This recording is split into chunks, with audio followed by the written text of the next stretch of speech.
kemudian kita ditolak sama seorang wanita, seorang laki-laki, tidak usah terlalu sedih.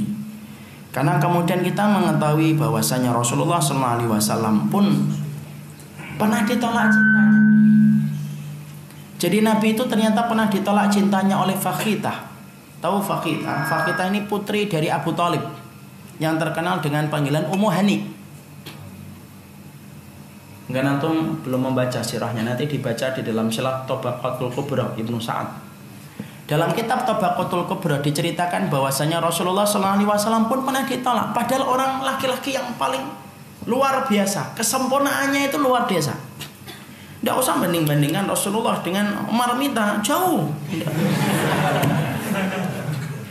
Rasulullah itu laki-laki luar biasa sempurna dalam segala hal dan dipuji oleh Allah di dalam Al-Quran. Kalau yang memuji kita relatif, yang memuji Allah. Kalau yang memuji Allah itu mutlak, bukan relatif. Kalau yang memuji antum kan relatif. Siapa yang muji dulu? Mungkin antum sering traktir dia, akhirnya muji antum. Tapi orang yang dipuji sama orang sini belum tentu dipuji sama orang sana. Pujian manusia itu relatif. Kalau pujian Allah itu mutlak. Ya. Makanya kemudian akhirnya jangan mengatakan Rasulullah itu ingusan waktu kecil. Jangan gitu lah.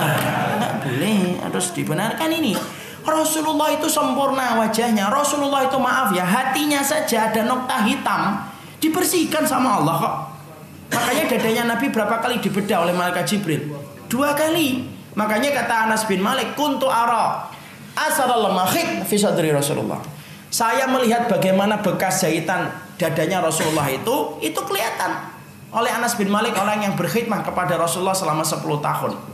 Di situ kita pahami ya, kalau nokta hitam di dalam hatinya Rasulullah jadi dibersihkan, apalagi fisiknya. Jangan mengatakan ingusan, tidak boleh gitu. Moga-moga kita tidak mengucapkan kalimat yang tidak sepantasnya kepada Rasulullah SAW. Makanya kemudian sampai diterangkan orang yang kemudian diberikan ketampanan luar biasa itu 2, satu Yusuf dan satu Muhammad Rasulullah SAW.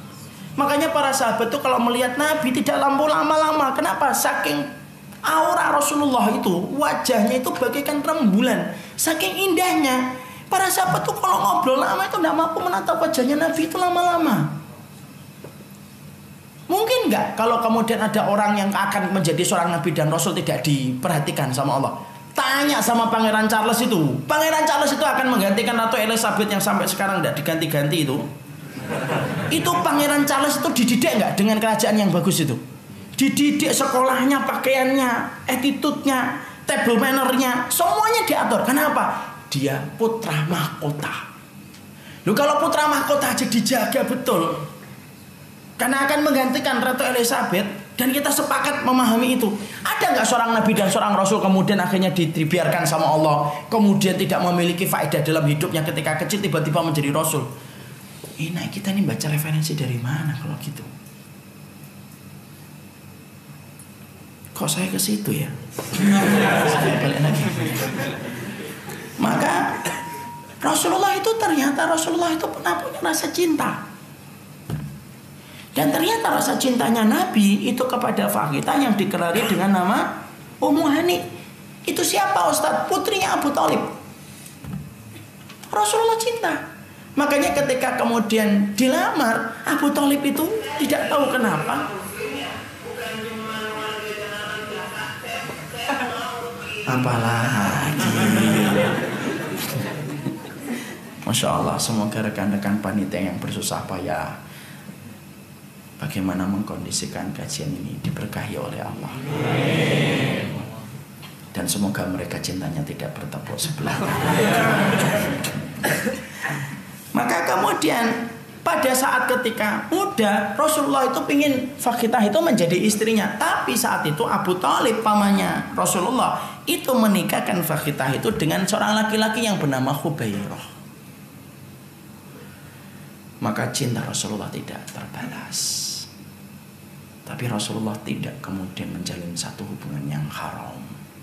Rasulullah kemudian akhirnya mendapatkan jodoh yang lebih baik. Siapa? Wanita syurga, Khadijah. Kadang-kadang ikhwan, ada satu hal yang menolak kita, tapi Allah memberikan pengganti yang lebih baik. Bukankah Nabi ditolak di Mekah, tapi Nabi mendapatkan jodohnya di Madinah? Karena perjuangan Nabi itu dimenangkan oleh Allah setelah Nabi di Madinah. Kadang-kadang antum ditolak, itu kayak Nabi ketika ditolak dari Mekah dan akhirnya bertemu dengan Madinah. Mungkin antum kalau ditolak, insya Allah ketemu Madinah sebentar lagi. Kalau benar. Karena makanya kalau antum misalnya ada ikhwan, ente ngelamar akhwat ditolak kok senyum-senyum. Sebentar lagi Madinah akan datang. Nanti yang nanya bingungnya apa maksudnya. Makanya disitulah kita paham Rasulullah itu ternyata pernah ditolak cintanya. Ternyata setelah itu kemudian Khubairah ini, Fukain ini akhirnya Ummu Hani ini masuk Islam. Lalu kemudian Khubairah suaminya itu tidak mau masuk Islam, akhirnya pisah. Lalu kemudian Rasulullah melamar kembali. Setelah kemudian berada di Madinah, di Mekah tidak tersambut, kemudian di Madinah melamar kembali, tapi Ummu Hani menolak kembali. Yang kedua kalinya yang menolaknya adalah Ummu Hani.